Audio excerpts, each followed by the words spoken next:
ഇന്നലകളുടെ ജീവിത അനുഭവങ്ങളെയും ഓർമ്മകളെയും പൂർണ്ണമായും അവഗണിക്കപ്പെടുകയോ മറന്നുപോവുകയോ ചെയ്യുന്ന ഒരു വ്യക്തിക്കോ സമൂഹത്തിനോ ഇന്നിൻ്റെ യാഥാർത്ഥ്യങ്ങളുമായി പൊരുത്തപ്പെട്ടു പോകുക അസാധ്യമാണ്. തന്നെയുമല്ല, നാളെയുടെ ജീവിത പടവുകളിൽ അത് വലിയൊരു ശൂന്യത സൃഷ്ടിക്കുമെന്നുള്ളത് യാഥാർത്ഥ്യവുമാണ്.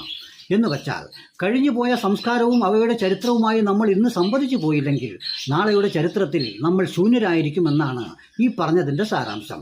ഇതിന് ഉദാഹരണങ്ങൾ തേടിയാൽ ഒട്ടനവധിയുണ്ട്. എന്നാൽ നമ്മുടെ ഇന്ത്യ മഹാരാജ്യം ഇന്ന് എത്തി നിൽക്കുന്ന അവസ്ഥയും അതിൻ്റെ സംസ്കാരവും സാംസ്കാരിക ശൂന്യതയും മാത്രം മതി നമുക്ക് ഉദാഹരണമായിട്ടെടുക്കാൻ.